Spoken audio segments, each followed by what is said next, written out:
Top motivational fact. Swami Vivekananda ji ने कहा है, उठो जागो और तब तक मेहनत करो जब तक लक्ष्य की प्राप्ति ना हो। हमारे शिक्षा नीति के बदलाव में यह आवश्यक हो गया है कि हमें ऐसी शिक्षा का अध्ययन करना चाहिए जिससे लोगों में बेरोजगारी का अस्तित्व जीरो हो जाए। इसीलिए कहा गया है, शिक्षा उस शेरनी का दूध है जिसने किया वो धारा है। बिना शिक्षा के हम कुछ भी कर नहीं सकते हैं। इसीलिए हमारे देश या गांव या कस्बे या शहर या राष्ट्र के अगर विकास की बात करें तो बिना शिक्षा के किसी भी राष्ट्र, किसी भी देश, किसी भी ग्राम, किसी भी मोहल्ले का विकास संभव नहीं है। इसके पहले वाली वीडियो में हमने मेंडल्स के बारे में पढ़ा और उन्होंने मटर के पौधे को क्यों चुना। ये सारे कारण वो अपने जीवन काल में जब तक वो जीवित रहे तब तक वो कह सकते हैं फोकस में नहीं आए। उनका क्या कारण था, इन सभी चीज़ों का हमने अध्ययन किया है। आज हम मेंडल के नियमों का अध्ययन करेंगे। मेंडल ने मुख्यतः 3 नियम प्रस्तुत किए थे जो इस प्रकार से थे।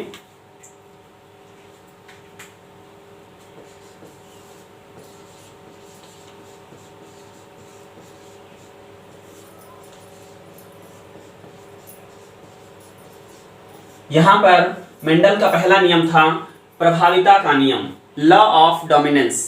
मेंडल ने अपने प्रभाविता के नियम में कहा था कि जब तुलनात्मक लक्षणों को ध्यान में रखकर क्रॉस कराया जाता है तो प्रभावी लक्षण सुप्त लक्षण को प्रदर्शित नहीं होने देता है। अब हम प्रैक्टिकली इसकी बात करें कि किस प्रकार से हम यह साबित कर सकते हैं कि कौन सा प्रभावी लक्षण होता है और कौन सा सुप्त लक्षण होता है, रिसेसिव लक्षण होता है, और वह किस प्रकार से सुप्त लक्षण अपने को प्रदर्शित नहीं कर पाता है। तो आप यहाँ पर देख रहे होंगे, अगर हम बात करें, ये आपको पेन दिख रहा होगा और ये कैप दिख रहा होगा। अगर यहाँ पर दोनों कलर की बात करें तो आप नजदीक से देखेंगे तो ये आपको कैप दिख रहा होगा, लेकिन आप 4 कदम पीछे जाएं और वीडियो को चलने दें, मोबाइल को 4 कदम पीछे रखें और आप 4 कदम पीछे जाएं तो इसमें आपको दूर से देखेंगे तो ये आपको कैप जो है नहीं दिखेगा, पेन आपको दिखेगा।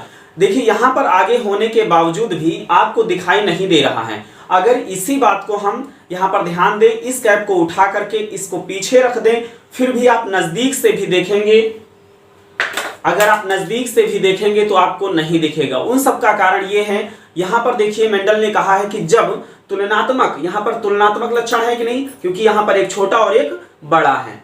यहाँ पर जब तुलनात्मक लक्षणों को ध्यान में रख करके क्रॉस कराया जाता है, क्रॉस हो गया, क्रॉस कराया जाता है तो प्रभावी लक्षण, ये कौन सा है, डोमिनेंस कैरेक्टर है, प्रभावी लक्षण है, और ये यहाँ पर रिसेसिव कैरेक्टर है तो डोमिनेंस यानी कि प्रभावी लक्षण सुप्त लक्षण को प्रदर्शित नहीं होने देता है। इसीलिए इसको कहा जाता है प्रभाविता का नियम, लॉ ऑफ डोमिनेंस, मेंडल का पहला नियम।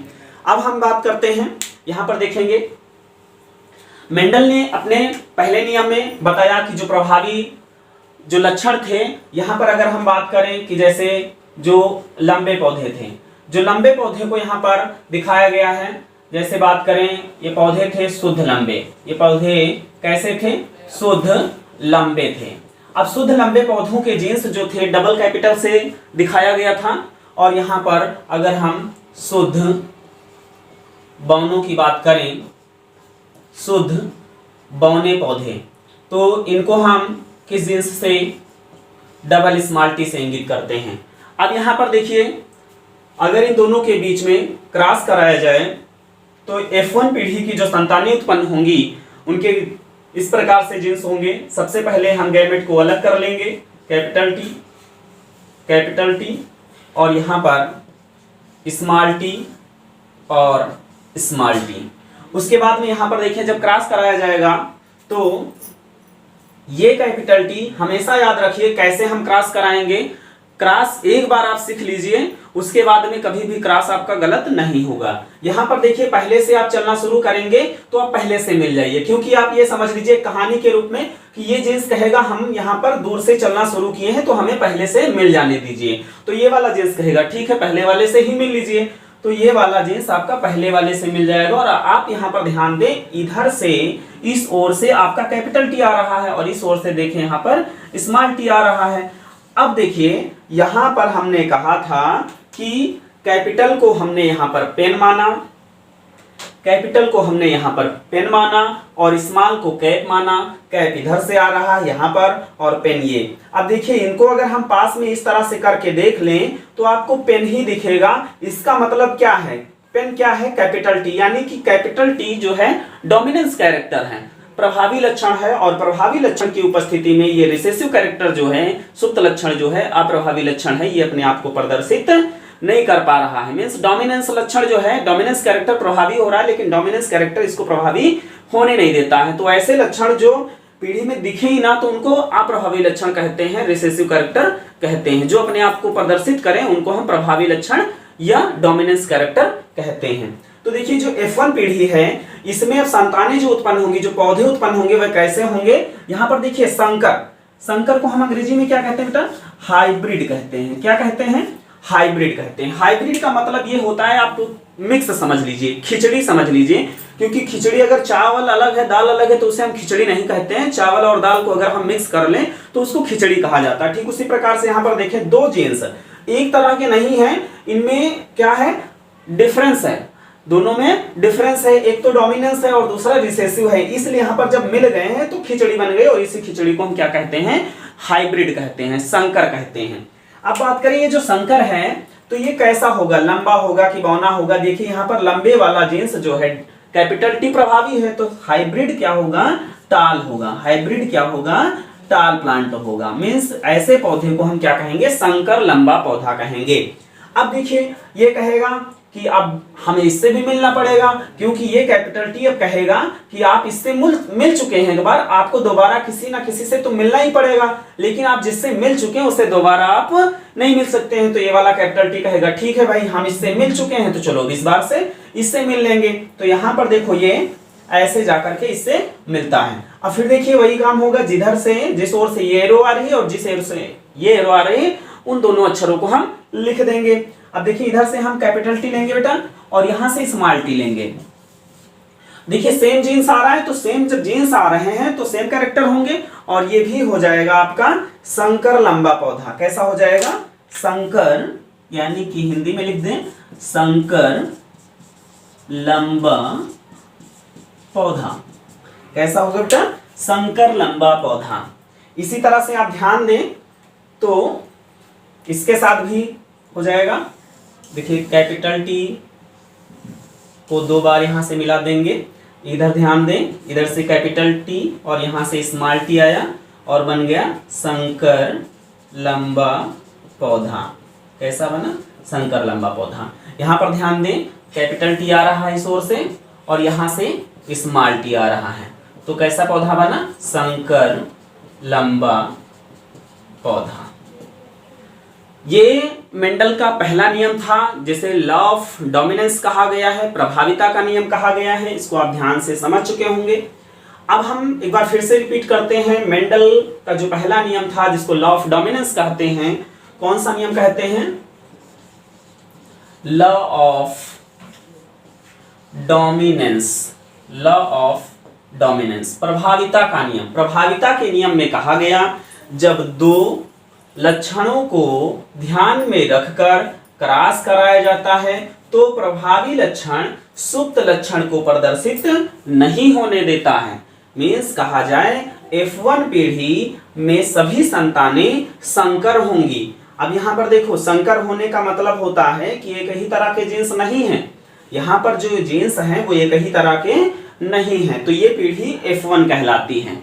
अब हम बात करते हैं कि मेंडल के दूसरे नियम के बारे में। मेंडल का दूसरा नियम कौन सा है, लॉ ऑफ सेग्रीगेशन।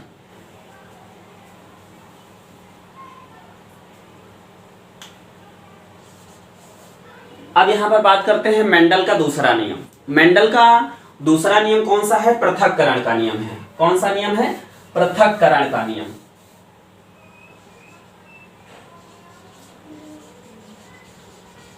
मेंडल का पृथक्करण का नियम जिसको लॉ ऑफ सेग्रीगेशन कहा जाता है, लॉ ऑफ सेग्रीगेशन कहा जाता है। मेंडल का दूसरा नियम जो है लॉ ऑफ सेग्रीगेशन, पृथक्करण या इसको युग्मक की शुद्धता का नियम भी कहा जाता है। कौन सा नियम कहा जाता है बेटा, युग्मक की शुद्धता, युग्मक की शुद्धता का नियम। अब यहाँ पर हम बात करें कि युग्मक की शुद्धता का नियम इसको क्यों कहते हैं। जैसे ही आप मेंडल का दूसरा नियम पढ़ चुके होंगे आपको समझ में आ जाएगा कि इसको लॉ ऑफ प्योरिटी या हम कहें युग्मक की शुद्धता का नियम क्यों कहते हैं। तो हम बात करेंगे मेंडल का दूसरा नियम क्या था, इसमें क्या बताया गया है। तो मेंडल की दूसरा जो नियम है उसे हम लॉ ऑफ सेग्रीगेशन या पृथक्करण का नियम कहते हैं या युग्मक की शुद्धता का नियम कहते हैं। इसमें बताया गया जब दो तुलनात्मक लक्षणों को ध्यान में रख करके क्रॉस कराया जाता है तो F1 पीढ़ी की सभी संतानें संकर होती हैं। लेकिन F1 पीढ़ी से, अभी हम बात करें F1 पीढ़ी में जो संतानें उत्पन्न हुई थी वो कौन सी थी, ये वाली थी। F1 पीढ़ी से उत्पन्न संतानें, यहाँ पर क्या हो रहा है, F1 पीढ़ी से प्राप्त संतानों में से युग्मक निर्माण के समय, यहाँ पर देखें युग्मक निर्माण के समय, अब युग्मक बनना है तो युग्मक निर्माण के समय जोड़े में, ये जोड़े में जीन्स है तो जोड़े से जीन्स निकल करके पृथक हो जाते हैं। ये F1 पीढ़ी के हैं तो F1 पीढ़ी में ऐसे तो जीन्स मिले थे, तो ये F1 पीढ़ी की संतानें हैं। और F1 पीढ़ी में क्या हुआ था, युग्मक निर्माण के समय, F1 पीढ़ी से क्या हुआ, युग्मक निर्माण के समय जोड़े से जीन्स पृथक हो जाते हैं और क्या करते हैं, शुद्ध युग्मक का निर्माण करते हैं। इसे युग्मक की शुद्धता या पृथक्करण का नियम भी कहा जाता है। देखिए यहाँ पर ये जो आपको जीन संरचना दिख रही है मेंडल के पहले नियम जो अभी हम देख चुके हैं, लॉ ऑफ डोमिनेंस में था। अब यहाँ पर जो पीढ़ी चलेगी वो F2 होगी, जो हमें पीढ़ी प्राप्त होने वाली है वो F2 प्राप्त होगी। अब यहाँ पर देखेंगे कि युग्मक जो यहाँ पर आपके गैमेट हैं, देखिए यहाँ से पृथक हो गए हैं, युग्मक निर्माण के समय जोड़े से जीन्स निकल करके पृथक हो गए हैं। अब यहाँ पर देखिए कि कैपिटल T जो है, यहाँ पर देखिए कैपिटल T मिल रहा है, तो ये पीढ़ी कौन सी बनेगी बेटा, F2 बनेगी। कौन सी पीढ़ी बनेगी, F2 बनेगी। यहाँ पर लेकिन ध्यान दें कि कैपिटल T इधर से आ रहा है और कैपिटल T इस ओर से आ रहा है। अब देखिए यहाँ पर दोनों जो जीन्स हैं वो समान हैं। अब ये जो युग्मनज बनेगा, जो जाइगोट बनेगा, ये समयुग्मज है। कैसा है, समयुग्मकी है। तो यहाँ पर अगर हम बात करें कि जो भी होगा वो शुद्ध होगा। क्या होगा बेटा, शुद्ध होगा। अब शुद्ध तो होगा लेकिन शुद्ध लंबा होगा। ये F2 पीढ़ी में प्राप्त संतानों की इस प्रकार की जो संरचना कह सकते हैं, अपीयरेंस कह सकते हैं। अब उसके बाद में देखें यहाँ पर कैपिटल T फिर से जो है इस स्मॉल t से मिलेगा। अब देखेंगे यहाँ पर एक कैपिटल T और ये वाला स्मॉल t। इसके बाद में देखिए एक तो प्रभावी है और दूसरा अप्रभावी है। तो जब एक युग्मनज में दो प्रकार के जीन्स होते हैं तो उसको हम क्या कहते हैं, हेटेरोजाइगस कहते हैं, विषम जात कहते हैं, विषम युग्मजी कहते हैं। तो यहाँ पर जब विषम होगा तो हम उसको संकर कहेंगे। और संकर कैसा है, लंबा है। संकर कैसा है, लंबा है। अब यहाँ पर देखिए ये वाला स्मॉल t जो है आपका इस कैपिटल T से मिलेगा। तो देखिए स्मॉल t है तो पहले, लेकिन जो कैपिटल होगा उसको हम पहले इंगित करेंगे, तो कैपिटल और स्मॉल। तो यहाँ पर भी देखिए संकर प्राप्त हुआ और कैसा, लंबा। संकर लंबा बीज वाले जो है, मतलब जो पौधे जो होंगे वैसे बीज प्राप्त हुए हैं। अब यहाँ पर देखें ये वाला भी स्मॉल t इधर से आया और स्मॉल t इस ओर से आया। अब यहाँ पर देखिए संकर तो है नहीं, क्योंकि ये देखिए क्या हुआ है, अब सेम जीन्स है तो होमोजाइगस है। अब जब होमोजाइगस है तो संकर कैसा होगा, तो शुद्ध होगा। कैसा होगा, शुद्ध होगा। और शुद्ध कैसा होगा, बौना होगा, क्योंकि जो क्रॉस कराया गया है वो शुद्ध लंबे बौने और शुद्ध बौने पौधे में क्रॉस कराया गया था। F1 पीढ़ी में किसमें कराया गया था, F1 पीढ़ी में। अब देखिए यहाँ पर हम बात करें, ये जो जीन्स दिख रहे हैं, जो जाइगोट दिख रहे हैं, ये F2 पीढ़ी में प्राप्त जो पौधे हैं ये कैसे हैं, संकर लंबे पौधों के जो है बीज बने हुए हैं, बीज प्राप्त हुए हैं जो F2 पीढ़ी में ऐसे दिखाई देते हैं। अब हम बात करते हैं, देखिए यहाँ पर जो कैपिटल T है वो देखिए कैपिटल T इधर से मिला तो युग्मक जो युग्मनज बना ये शुद्ध हो गया, इसीलिए इसको कहा गया है युग्मक की शुद्धता का नियम। क्या कहा गया है, युग्मक की शुद्धता का नियम। युग्मक इसमें ये वाला शुद्ध हो गया है और ये देखिए शुद्ध हो गया है, दो युग्मक शुद्ध हुए हैं। तो यहाँ पर देखेंगे पृथक्करण, अब जीन्स पृथक हुए कि नहीं हुए, ये वाला कैपिटल T इसके साथ मिक्स हो गया था, जो पहले कभी अलग था ये फिर से अलग हो गया, तो इसीलिए इसको पृथक्करण का नियम कहा जाता है। क्योंकि अगर आप ध्यान से देखें तो जब ये जो मिले हुए हैं ये किससे मिले हुए हैं, स्मॉल टी और कैपिटल टी से ही तो मिक्स हुए थे, इनकी खिचड़ी बनी थी, F1 पीढ़ी की ये संतानें हैं। तो अब ये जो मिलेंगे वो F2 कहलाएंगे, F2 जनरेशन यानी कि सेकंड पीढ़ी, दूसरी पीढ़ी के कहलाएंगे। अब यहां पर देखिए ध्यान से, अब ये जो शुद्ध लंबा है और ये वाला संकर लंबा है, ये भी संकर लंबा है और ये शुद्ध। अब देखिए, अब इनके हम कैरेक्टर की बात करें, यहां पर कैरेक्टर की बात करें, अगर यहां पर दिख रहा होगा, अगर हम कैरेक्टर की बात करें तो कैरेक्टर जो होते हैं आपके जीनोटाइप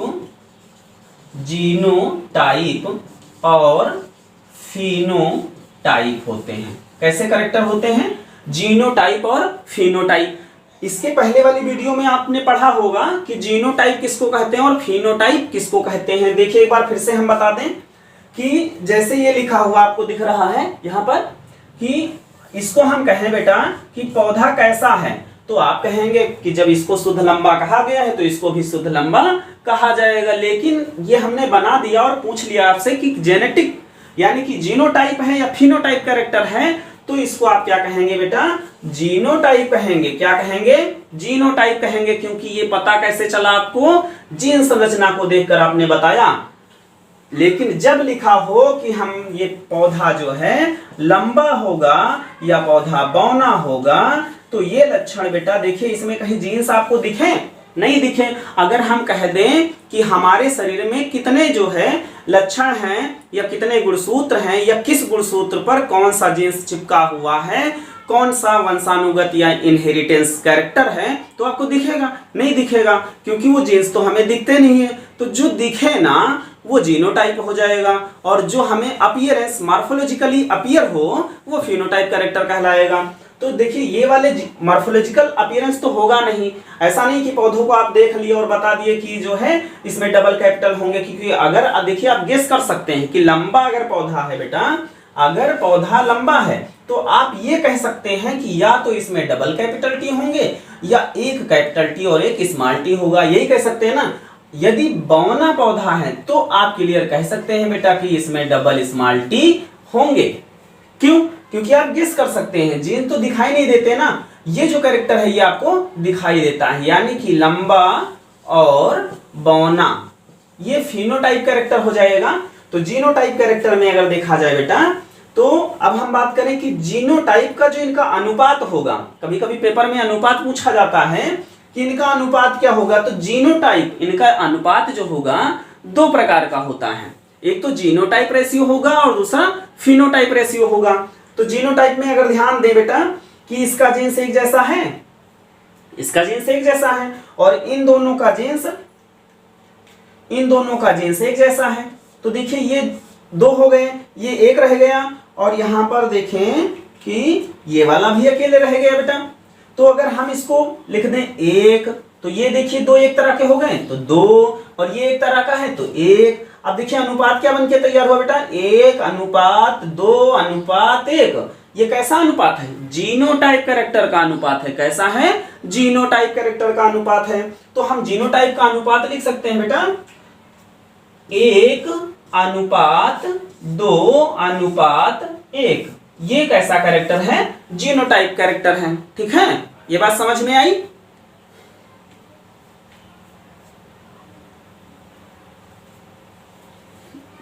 जीनोटाइप कैरेक्टर बात समझ में आ गई बेटा।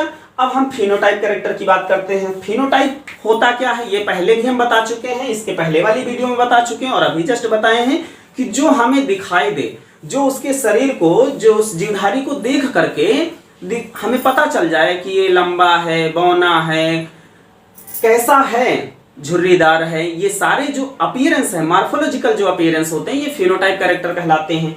तो देखिए अब हम बात करें कि पौधा लंबा किसमें दिख रहा है बेटा, शुद्ध और बौना पौधा। जैसे मान लीजिए हमने यहाँ पर कहा लंबा है, तो पौधे को देखकर आप बता पाएंगे कि ये शुद्ध लंबा है कि शुद्ध लंबा है या संकर लंबा, नहीं बता पाएंगे, तो लंबा आप कहेंगे। तो लंबे की बात करें तो देखो बेटा यहाँ पर लंबा हो गया एक लंबा, यहाँ पर दूसरा लंबा, तीन लंबे। मतलब लंबाई की अगर बात करें बेटा तो यहाँ पर देखो लंबाई में ये भी समान है, ये भी लंबाई में समान है, ये भी लंबाई में समान है, मतलब लंबाई तीनों की एक समान है। लेकिन जो चौथा पौधा है बेटा, इसमें लंबाई समान नहीं है। तो हम कह सकते हैं ना कि ये तीन एक तरह के हैं, तीन लंबे हैं और एक बौना है। तो इसलिए जो आपका फिनोटाइपिक जो अनुपात होगा वो 3:1 होगा। कैसा होगा? 3:1 होगा। तो यहाँ पर देखिए जीनोटाइप कैरेक्टर पता चल गया, फिनोटाइप कैरेक्टर पता चल गया।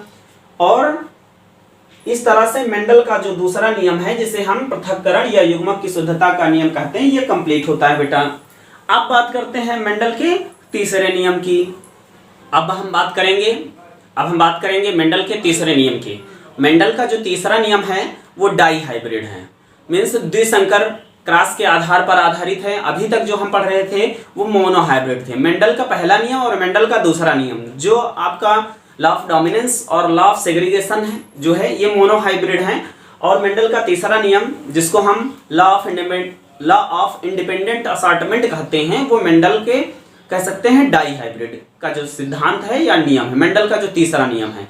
अब हम बात करते हैं कि जो मेंडल का तीसरा नियम है वो क्या बताता है। मेंडल के तीसरे नियम में कहा गया कि पहले नियम की बात करते हैं, जब तुलनात्मक लक्षणों को ध्यान में रखकर क्रॉस कराया गया तो प्रभावी लक्षण सुप्त लक्षणों को प्रदर्शित नहीं होने देते हैं। मीन्स F1 पीढ़ी में सभी संतानें जो प्राप्त होती हैं वो संकर होती हैं, अर्थात गोल बीज वाली होती हैं। लेकिन जब इनको F2 पीढ़ी में देखा गया, पुनः क्रॉस कराया गया, तो युग्मक निर्माण के समय जोड़े से जींस निकल करके ये क्या करने लगे, युग्मक शुद्ध बना लेने लगे। इसीलिए इसे युग्मक की शुद्धता या पृथक्करण का नियम कहा गया, जिसमें अनुपात जीनोटाइप आपका जो है दिया गया था और फिनोटाइप जो है आपको बताया गया है। अब हम बात करते हैं मेंडल के तीसरे नियम के, लॉ ऑफ इंडिपेंडेंट असॉर्टमेंट।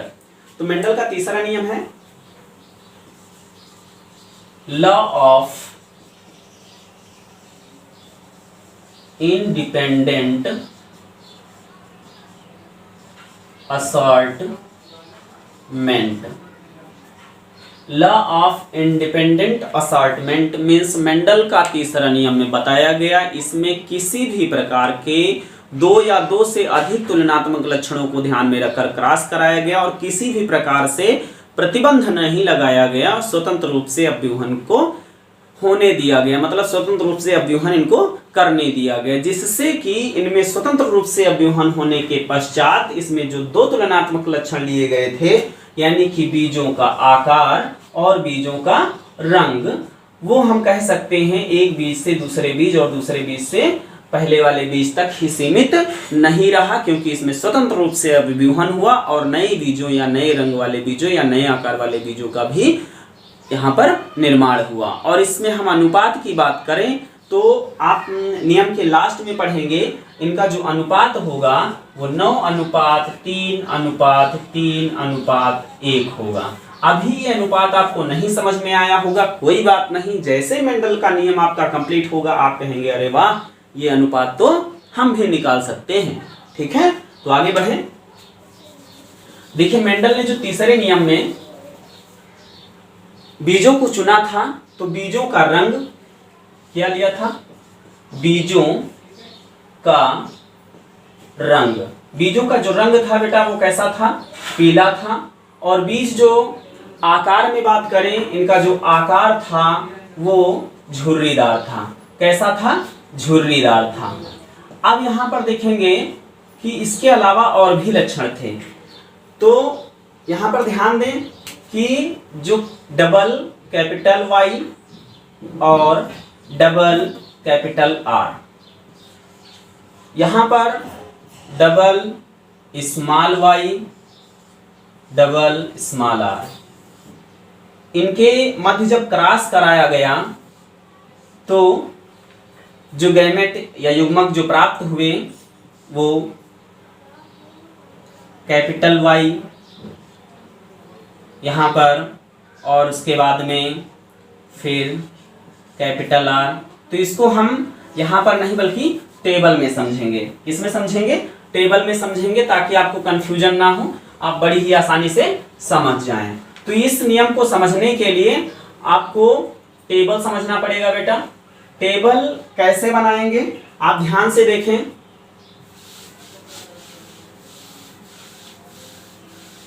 सबसे पहले क्या करेंगे, यहां पर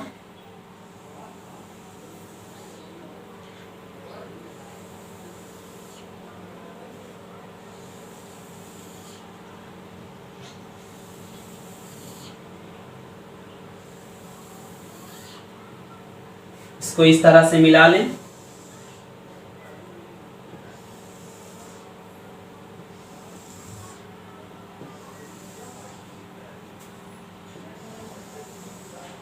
ये लाइन आपकी मिल चुकी बेटा। अब देखिए यहां पर हम एक मेल और फीमेल वाला बॉक्स बनाएंगे और फिर इन दोनों को क्रॉस कराएंगे। ध्यान से देखें, अगर आपने इसके पहले वाली बेटा वीडियो नहीं देखी है तो उसको देख लीजिएगा, उससे आसानी ये होगी कि आपको समझ में आ जाएगा। यहाँ पर आपको ये कंफ्यूजन रहता है मेल किधर दिखा दें फीमेल किधर दिखा दें, तो आप कहीं पर भी मेल को दिखा दीजिए और कहीं पर फीमेल को दिखा दीजिए, लेकिन आप हमेशा याद रखें कि मेल और फीमेल दोनों अलग अलग जरूर हों। आज यहाँ पर देखिए हमने क्या कहा था, बीजों का रंग लिया है हमने और बीजों का आकार लिया है। तो बीजों के रंग की अगर हम बात करें, बीजों के रंग की अगर हम बात करें तो यहां पर देखें, और बीजों के आकार, तो बीजों का रंग जो होगा पीला, कैसा लिए थे बेटा, पीला। और उसके बाद में यहां पर देखिए डबल कैपिटल हमने कहा था और ये आर। अब देखिए यहां पर ये दोनों अगर हम ले लेंगे तो क्या समस्या होगी कि यहां पर 4 इधर से आएंगे और 4 इस ओर से आएंगे तो 8 हो जाएंगे, लेकिन हमें जीन्स कितने बनाने, सिर्फ 4 ही बनाने हैं। तो एक इसका हम हटा देंगे और एक इसका हटा देंगे। अब देखिए यहां पर याद कैसे रखेंगे बेटा, कैपिटल वाई पहले लिख देंगे, फिर कैपिटल आर लिख देंगे। फिर देखिए कैपिटल आर लिख दिया फिर से, तो हमने क्या कहा कि ये वाला कैपिटल वाई पहले लिख चुके हैं, तो ये आर कह रहा है कि हमको भी कैपिटल बना लो, तो ठीक है, वाई बोला ठीक है, इसमें हम भी बड़े बन जाते हैं और आपको भी बड़ा बना देते हैं। फिर दूसरे वाले में वाई ने कहा कि इस बार हमें बड़ा बन लेने दो, तो आर ने कहा ठीक है, तो आर को इस्तेमाल कर दिया गया। अब देखिए आर फिर बोला कि आप यहाँ 2 बार बड़े हो चुके हैं, आप हमें भी 2 बार बड़े कर दीजिए। तो वाई ने कहा चलो ठीक है, इस बार हम छोटे हो जाते हैं और आपको बड़े कर देते हैं। समझ में आ रहा है बेटा। उसके बाद में देखिए अब वाई 2 बार बड़ा हो चुका है, आर भी 2 बार बड़ा हो चुका है, तो अब किसी को कोई समस्या नहीं है, तो कहता है चलो छोटे हो जाते हैं। क्या हो जाते हैं बेटा, छोटे हो जाते हैं। अब ठीक उसी तरह से यहां पर भी दिखा सकते हैं, सेम पोजीशन सेम स्ट्रक्चर, ऐसे ही समझ में आ रहा है। अब देखिए आपको क्रॉस कराना है। जैसे देखिए इस बॉक्स में अगर भरना है तो इसके ऊपर देखेंगे तो क्या दिख रहा है, वाई आर दिख रहा है। इसके सामने देखेंगे, देखिए आप इधर देखें तो कुछ लिखा ही नहीं है, इधर देखेंगे तो कुछ लिखा ही नहीं है। इसका मतलब जिस किसी भी बॉक्स में भरना हो तो उसके दोनों तरफ देख लीजिए, क्योंकि आप देखिए यहां भरना है अगर, तो इसमें अगर हम ऐसे ही जाएंगे ना, ऐसे ही जाएंगे या नीचे जाएंगे या फिर इधर जाएंगे, तो इधर जाने का कोई मतलब नहीं, लिखा ही नहीं है। इधर जाने का कोई मतलब लिखा ही नहीं है, इधर जा सकते हैं और इधर जा सकते हैं। तो देखिए यहाँ पर जो लिखा हुआ उसको हम उतार देंगे। कैसे, जैसे मान लीजिए ये वाला भरना है, यहां से समझ ले पहले, चलिए यहीं से समझ लीजिए, यहां से समझ लें क्योंकि यहाँ पर बता चुके हैं।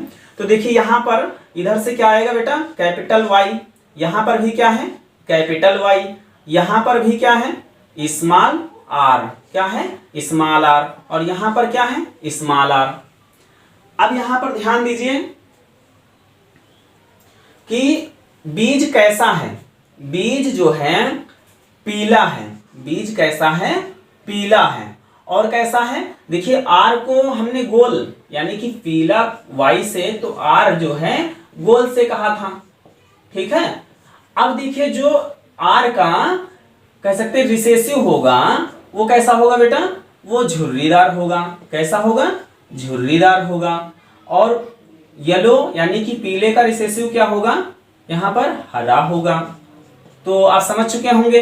देखिए इसको हम पीला दिखा देंगे बेटा, और इसको हम किससे दिखाएंगे? झुर्रीदार दिखाएंगे। क्या दिखाएंगे? झुर्रीदार दिखाएंगे। बीज आपको कैसा मिल रहा है? पीला और झुर्रीदार मिल रहा है। ये बात समझ में आई आपको? ठीक है, आगे देखते हैं। यहाँ पर कैपिटल वाई, ये वाला कैपिटल वाई, ये कैपिटल आर और ये वाला कैपिटल आर। तो अब देखिए कैसा हो गया बीज? पीला और गोल, पीला और गोल। इसको भरना चाहे तो यहां से y लिए और इधर से y लिए, यहां से r ले लिए, ये वाला r ले लिए। देखिए जो अक्षर कैपिटल हो उनको पहले लिख लीजिए। जैसे y लिखते हैं, y में अगर कोई स्मॉल है y तो उसको बाद में लिखिएगा। ऐसा नहीं है कि अगर स्मॉल है तो r के पीछे ले जाना, r के पीछे नहीं ले जाना, लिखना y के पास ही, दोनों y आसपास होने चाहिए। लेकिन y में अगर जो कैपिटल है उसको बड़ा और जो r में कैपिटल है वो बड़ा। अगर दोनों कैपिटल है तो कोई भी लिख सकते हैं। तो देखिए ये बीज कैसा बना बेटा? पीला, और ये कैसा बना? गोल। कैसा बना? गोल। अब उसके बाद में देखिए यहाँ पर capital Y, small Y, capital R, capital R. बीज कैसा हुआ? पीला। ये कैसा? गोल। समझ में आ रहा है? इसी तरह से आप भर सकते हैं capital Y, small R, small Y, capital R, small R. पीला बीज और गोल। इसी तरह से आप भर सकते हैं capital Y, capital R, small R. बीज कैसा होगा? पीला। आकार कैसा होगा? गोल। यहां पर भर ही चुके हैं। यहां पर देखेंगे कैपिटल वाई, ये वाला कैपिटल वाई, ऊपर वाला स्मॉल वाई, ऊपर वाला कैपिटल आर, यहाँ का स्मॉल आर। बीज कैसा हुआ? पीला, गोल। यहां पर भर दें capital Y, small Y, small R, पीला। और ये देखिए बीज कैसा हो जाएगा बेटा? झुर्रीदार हो जाएगा। कैसा हो जाएगा? झुर्रीदार, क्योंकि दोनों स्मॉल आर आ गए। अगर एक स्मॉल आर होता तो हम क्या लिख देते? इसको लिख देते, कैसा लिख देते? गोल लिख देते। लेकिन दोनों आ रहे हैं तो कोई प्रभावी है ही नहीं। अब जब कोई प्रभावी नहीं मतलब गोल प्रभावी नहीं तो झुर्रीदार होगा। ठीक है। उसके बाद में देखिए यहाँ पर ऊपर कैपिटल वाई है, यहाँ पर स्मॉल वाई है, ये वाला कैपिटल आर, ऊपर भी कैपिटल आर। तो बीज कैसा हो जाएगा बेटा? पीला, और ये हो जाएगा गोल। कैसा हो जाएगा? पीला गोल। अब यहाँ पर बात करें capital Y, small Y, capital R, small R, पीला बीज और गोल, पीला गोल। यहाँ पर स्मॉल वाई, ऊपर भी स्मॉल वाई, यहाँ कैपिटल आर, कैपिटल आर। बीज कैसा हो जाएगा? अब देखिए पीला नहीं होगा, पीला का उल्टा क्या हो जाएगा बेटा? हरा हो जाएगा। हरा गोल हो जाएगा। कैसा हो जाएगा? हरा गोल। अब देखिए उसके बाद में यहाँ पर एक और बचा है, small Y, capital R, small R. बीज कैसा हो जाएगा? हरा गोल हो जाएगा। कैसा हो जाएगा? हरा गोल। यहाँ पर देखिए capital Y, small Y, capital R, small R. बीज कैसा हो जाएगा? पीला और गोल हो जाएगा। पीला गोल। यहाँ पर कैपिटल वाई, यहाँ पर स्मॉल वाई, ऊपर स्मॉल आर, यहाँ भी स्मॉल आर। बीज कैसा हो जाएगा? पीला, और ये कैसा हो जाएगा? गोल नहीं होगा, झुर्रीदार होगा। गोल नहीं होगा, झुर्रीदार होगा। यहाँ पर स्मॉल वाई है, यहाँ पर भी स्मॉल वाई है, ऊपर कैपिटल आर है, यहाँ पर स्मॉल आर है। बीज कैसा हो जाएगा? हरा हो जाएगा और गोल हो जाएगा। हरा गोल हो जाएगा। लास्ट वाला बचा है बेटा स्मॉल वाई, यहाँ पर भी स्मॉल वाई है, यहाँ पर भी स्मॉल आर है और यहाँ पर भी स्मॉल आर है। तो बीज कैसा हो जाएगा? पीला तो होगा नहीं बेटा, हरा हो जाएगा और झुर्रीदार हो जाएगा। अब देखिए ये चीज़ें तो हमने लिख ली। अब हम बात करते हैं कि इनका जीनोटाइप का जो अनुपात होगा वो क्या होगा। देखो सबसे पहले हम पीला गोल कर लें। पीला गोल 1 हो गया, 2 हो गए, 3 हो गया, 4 हो गए, 5 हो गए, 6 हो गए, 7 हो गए, 8 हो गए और 9 हो गए। 9 हो गए, इसका मतलब ये अनुपात सही है, आपकी टेबल सही बनी हुई है। अभी 9 का ही क्लियर हुआ, पूरा जब तक अनुपात ना मिल जाए इसका मतलब टेबल में गड़बड़ी है। अगर पूरा अनुपात आपका ऐसे आ रहा है इसका मतलब टेबल आपने बिल्कुल सही बनाई है। तो इसलिए अब देखिए यहाँ पर हम कोई भी देखिए इसमें कौन सा बचा है, पीला झुर्रीदार बचा है, तो चाहे पीला झुर्रीदार इसको हम ये बना दें, इसी को मान लेते हैं। तो पीला झुर्रीदार 1, पीला झुर्रीदार 2, यहाँ पर 1 लिख लिया, ये 2 लिख लिया, और पीला झुर्रीदार 3, पीला झुर्रीदार 3 हो गए। अब देखिए उसके बाद में यहाँ पर ये 3 बचा, तो पीला झुर्रीदार हो गया था, इसका मतलब अब हरा गोल बचा होगा। हरा गोल को 2 लाइनों से हम दिखा दें, 2 लाइनों से यहाँ पर दिखा देंगे। हरा गोल 1 हो गया, हरा गोल 2 हो गया, हरा गोल 2 हो गया, और हरा गोल 3 हो गया। तो यहाँ पर हरा गोल भी देखिए अनुपात 3 आ गया, और उसके बाद 1 अनुपात किसका बचता है, हरा झुर्रीदार का, हरा झुर्रीदार का 1 अनुपात। इसका मतलब ये टेबल सही है, और जीनोटाइप का जो अनुपात है, जो डाइहाइब्रिड का जो अनुपात है, वो 9 अनुपात 3 अनुपात 3 अनुपात 1 आता है। इस प्रकार से मेंडल के तीनों नियम कंप्लीट होते हैं।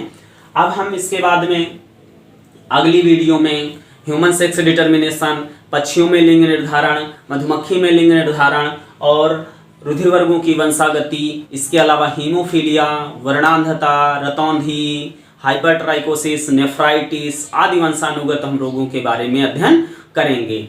यदि आपको इसी तरह की वीडियो देखना है तो आप चाहें तो जैसे हम वीडियो अपलोड करें आपको पता चल जाए, तो उसके लिए आपको चैनल सब्सक्राइब करना पड़ेगा, और बेल आइकन अगर आप चाहें आपको अपडेट रहना या जानकारी हो जाए कि अगली वीडियो कब डाली गई है, तो उसके लिए आप जो है कह सकते हैं कि जो घंटी का बटन है उसको आप प्रेस कर सकते हैं यदि आप चाहें।